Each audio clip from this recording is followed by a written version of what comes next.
হাদিসে এসেছে কতরতা নে দুটি ফোঁটা রয়েছে, এক ফোঁটা যদি ফেলতে পারো বান্দা, আল্লাহ তোমাকে এক ফোঁটার বদৌলতে তোমাকে আল্লাহ জান্নাত দিবে।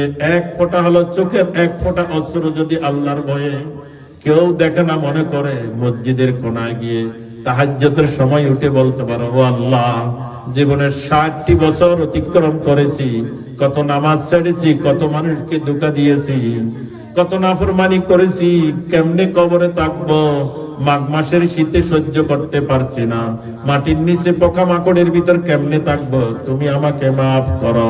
চোখ দিয়ে যখন 2 ফোঁটা পানি পড়বে, ওলামায়ে কেরাম বুজুর্গগণ বলেছেন সাথে সাথে পানিগুলোকে মুখে মুছে দিবেন। কেন?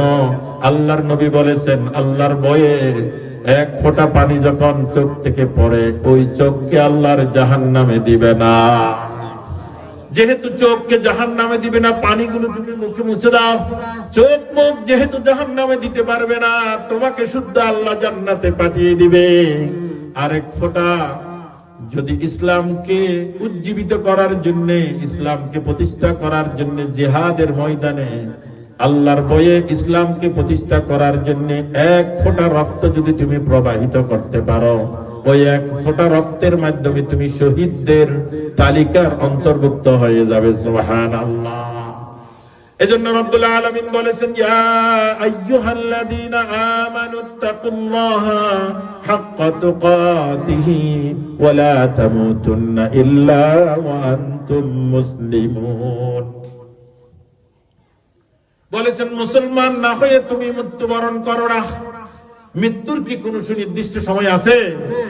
আমরা কেউ বলতে পারবো না যে এখান থেকে শান্তিতে সুস্থভাবে বাড়িতে গিয়ে ঘুমাতে পারবো, এটার কি নিশ্চয়তা আছে? হুট করে যাওয়ার সময় উপর থেকে একটা ডাল পড়েও তো মারা যেতে পারে, ঠিক কিনা? তুমি যেহেতু জানো না তোমার মৃত্যুর সময় কখন, তোমাকে আল্লাহর ভয়টা দেরিতে করা যাবে না, এখন থেকে আল্লাহর ভয় করো। 3য় শ্রেণীর মুত্তাকি বলা হয় যারা দুনিয়ার চাকচিক্যের মধ্যে হাবুডুবু খেয়েছে, দুনিয়ার মধ্যে ডুবে গিয়ে আল্লাহর নাফরমানি করে বসেছে, সপ্তাহে 5 ওয়াক্ত নামাজ একদিনও পড়ে না, কোন রকমে জুমা পড়ে, এমন কোন পাপ নেই ছেড়ে দেয় না, অধিকাংশ পাপ করে, গুনাহ করে, নাফরমানি করে, কিন্তু আল্লাহর ভয় আছে। মাঝে মধ্যে উলামায়ে কেরামের ওয়াজ শুনলে বলে কাল থেকে ভালো হয়ে যাব। জুমার দিন ইমাম সাহেবের খুতবার প্রারম্ভিক আলোচনা শুনে বলে যে আগামী কাল থেকে আমি আর নামাজ ছাড়বো না, বউকে পিটাবো না, মায়ের নাফরমানি করবো না, দোকানদারের সাথে ঝগড়া করবো না, রাস্তাঘাটে বেয়াদবি করবো না। আছে কিনা এমন শপথ নেই কিনা?